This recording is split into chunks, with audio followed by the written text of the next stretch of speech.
IT의 신! 아신 여러분 안녕하십니까? 오늘은요, 불황에도 잘 나가는 기업, 불황에도 명품은 팔린다. 애플에 대해서 한번 설명드리도록 하겠습니다. 애플은 굉장히 많은 설명을 드렸는데 사실 애플을 한번 뜯어본 적은 없는 것 같아요. 그죠? 애플 협력사들은 막 많이 뜯어봤는데 애플은 어떤 회사인가? 세계 시총 넘버원이죠. 세계 시총 1등입니다. 지금 어제 시장 기준으로요 2조 5,500억 달러 한국 돈으로요 이게 대충 한 3,300조 원 정도 됩니다. 이게 천조국 이야기 많이 하는데 그죠? 3,000조짜리 회사입니다. 네, 3,300조짜리 회사고요. 자, 그러면 얘는 뭐가 그렇게 잘나서 이렇게 시총이 높은가? 실적 한번 볼게요. 네, 21년 실적이요. 매출이 3,658억 달러. 원 아닙니다. 네, 달러입니다. 그리고 영업이익이 1,090억. 1,090억이니까 한 1,300억 곱하시면 됩니다, 여러분. 네. 자, 22년은 전망치가 영업이익이 매출이 3,940억 달러. 영업이익이 1,200억 달러. 어마무시하죠? 네. 어마무시합니다. 그러면 대충 올해 요거 1,300 곱하면 요게 한 150조 정도 되겠네요. 네. 150조가 넘겠네요. 네. 대충 이 정도 버는 회사입니다. 우리 삼성전자가 한 분기당 한 14조 벌죠? 14조 정도 버는데 얘들은 분기에 한 40조 정도 벌겠네요. 네. 40조 정도 벌겠습니다. 부럽습니다. 그런 회사고요. 일단 이번에 3분기 실적을 내놨어요. 우리하고 조금 다르죠. 얘들은 4, 5, 6월. 우리는 보통 여기 2분기인데 애플은 회기 연도가 다르기 때문에 3분기입니다. 여기 3분기가 매출 830억 달러 나왔고요. 영업이익은 EPS 기준으로 1.2달러. 주당 1.2달러씩 이익을 낸다는 거죠. 여기서 주식 수를 곱하시면 됩니다. 데이터 찾기가 힘들어요, 여러분. 네, 이해해 주세요. 자, 그만큼 뭐 이렇게 잘하는 회사라는 거고요. 분기당 300억 달러씩 버네요. 분기당 300억 달러씩 버니까 한 40조 정도 버는 거죠. 자, 이런 회사입니다. 어마무시하죠? 자, 그러면 이번에 왜 이렇게 3분기 실적이 잘 나왔나? 3분기 실적이 사실 엉망이어야죠. 상하이 락다운 됐고, 그죠? 상하이 락다운 됐고, 그리고 지금 중국 쪽 수요도 굉장히 걱정이 되는 상황이었는데 굉장히 호실적이 나왔는데요. 일단은 아이폰 시리즈가 굉장히 잘 나갔습니다. 13이죠. 작년에 이제 가을에 출시된 건데 아이폰 13 시리즈가 호조였고요. 그리고 이제 충격은 약간 상하이 쪽에서 이제 영향이 받았던 게 맥 시리즈하고요. 아이패드. 이쪽이 좀 타격이 있었고 이쪽은 좋았어요. 특히나 중국 쪽에서 굉장히 좋았어요. 중국 쪽에서 두 자릿수 성장. 그래서 뭐 미국하고 중국하고 서로 막 으르렁거리고 있지만 결국 중국 소비자들은 아이폰 사고 싶어 한다는 거죠. 그런 상황인 겁니다. 그리고 역기조 효과도 있었죠. 역기조 효과도 있었는데 노트북하고 패드가 언택트 때 굉장히 많이 팔릴 수밖에 없었는데 지금은 이제 리오프닝이니까 아무래도 데미지가 제일 큰 거고 TV도 마찬가지죠. 근데 애플은 TV는 직접적으로 만들지는 않으니까 자, 이런 것들이 좀 데미지가 있었던 거고 그리고 애플은요 사실 환율 효과 환율이 굉장히 안 좋아요. 왜냐하면 지금 달러 강세죠. 달러 강세면 미국 업체 입장에서는 굉장히 불리한 조건이거든요. 그럼에도 불구하고 좋은 실적을 기록했다는 건데요. 이 달러 강세로 인해서요 한 50억 달러 정도가 데미지가 있었다고 합니다. 한 6, 7조 정도가 데미지가 있었던 거죠. 이런 것 해도 EPS가 1.2달러 나왔다는 건 굉장히 잘 나온 거죠. 자, 그럼 매출 한번 뜯어볼까요? 자, 21년 기준으로 한번 볼게요. 아이폰 쪽이 1910억 달러. 그리고 맥 시리즈가 352억 달러. 그리고 아이패드가 320억 달러.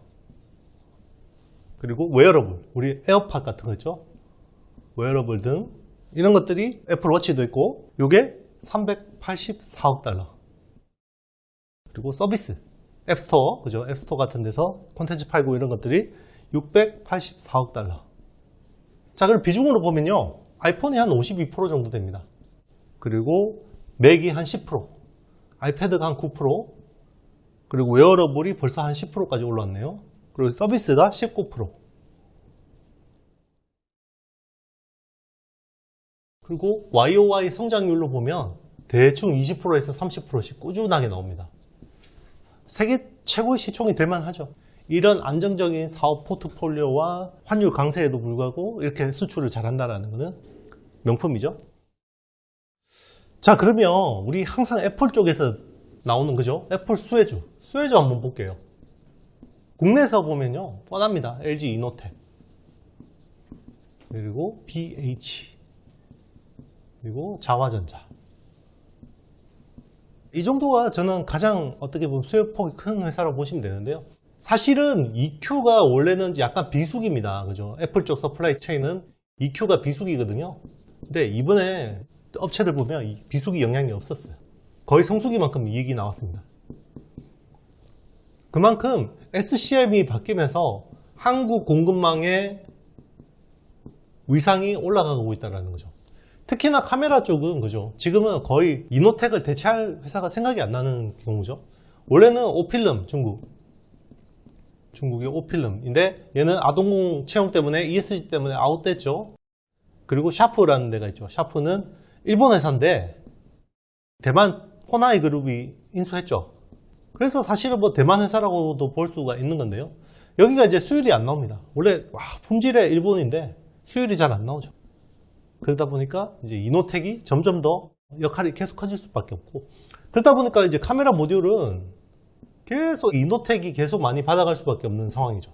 애플 입장에서도 이거를 다변화를 하고 싶은데도 불구하고 지금 이노텍이 제일 잘하고 안정적으로 하니까 요즘에는 이제 효율보다는 안정이 더 중요하죠.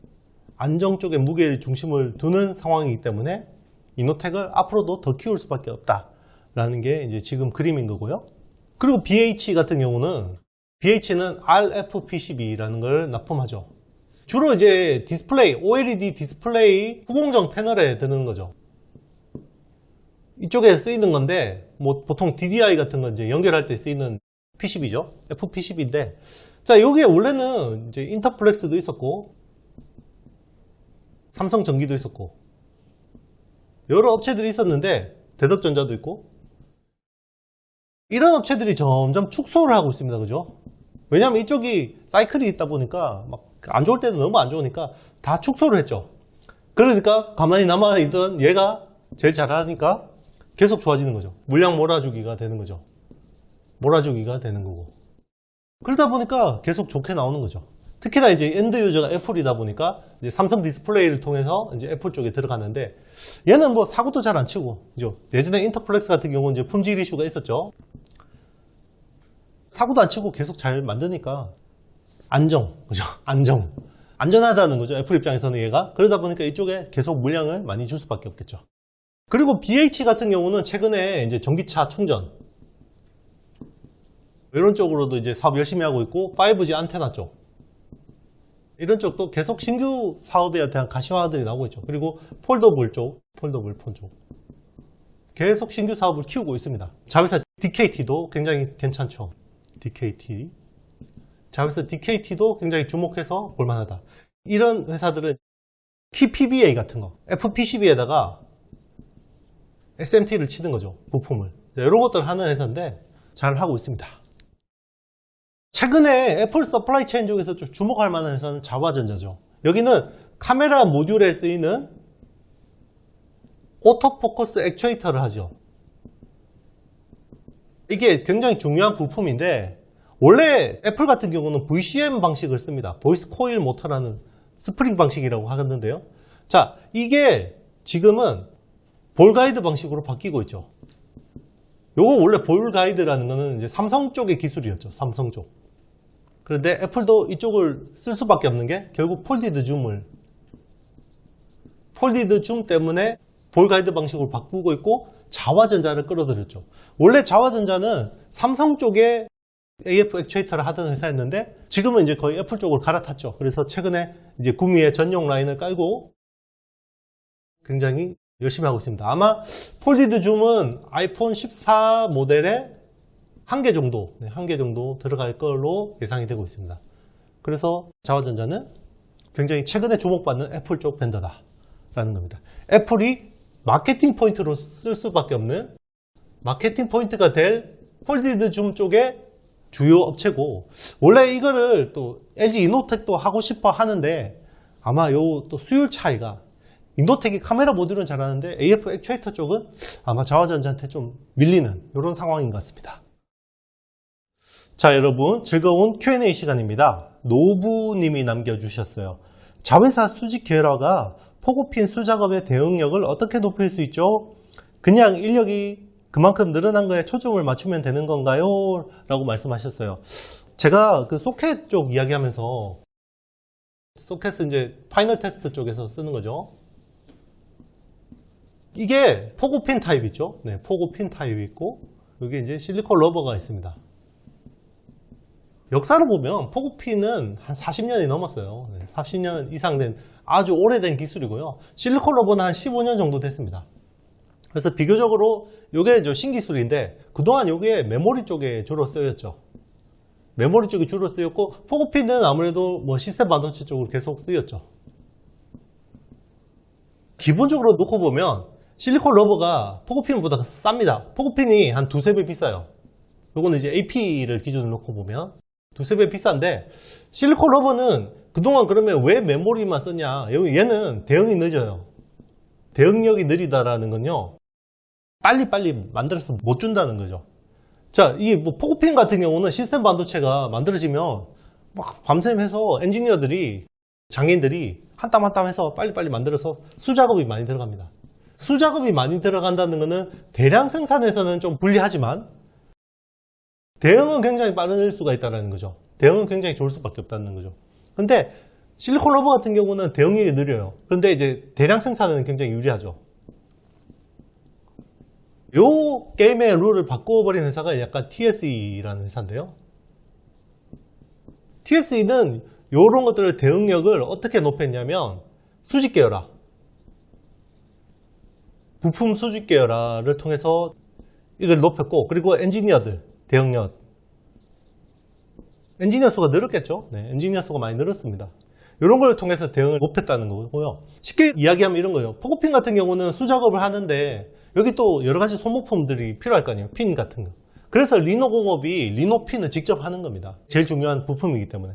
근데 이제 실리콘 러버 같은 경우는 PCB 쪽도 있고 여러 가지 부품들도 있고 테스트 하우스도 있고 여러 가지들이 있다 보니까 이런 것들이 다 서플라이 체인에서 바로바로 대응이 돼야 되는데, 이게 이제 아무래도 다 상계되어 있으면 이런 것들을 내일 아침 필요해 그러면 밤새 만들어줄 수 있는 협력사들이 필요한데 그런 것들이 잘 안 돼 있는 거죠. 그래서 약간 이런 거 보면요, 한미 반도체 같은 경우는 수직 계열화가 굉장히 잘 돼 있어요. 장비 쪽만. 외부 조달률이 5%밖에 안 되거든요. 외부 조달률이 대부분 알루미늄이에요. 장비에 쓰는 알루미늄 빼고는 대부분 다 깎아서 씁니다. 나사 하나까지 다 깎아 쓰는 회사다 보니까 대응력이 굉장히 좋은 거죠. 자, 그러면 수직 계열화의 장점만 있는 거냐? 그렇진 않습니다. 이게 만약에 업황이 꺾이면요, 같이 안 좋아져요. 굉장히 같이 안 좋아집니다. 집안에 이렇게, 이게 비유가 적절할지 모르겠는데 누가 하나 사고한다고 해서 연대보증 써가지고 같이 망하는 거죠. 좋을 때는 같이 막 부자 되는 거고, 그런 거라 생각하시면 됩니다. 여러분, 오늘도 강의 듣느라고 고생 많으셨고요. 네, 주말에 꿀잠 주무시고요. 저한테 좋아요, 구독, 알림, 댓글 좀 많이 남겨주시면 감사하겠습니다. 저는 다음 시간에 뵙겠습니다. 안녕.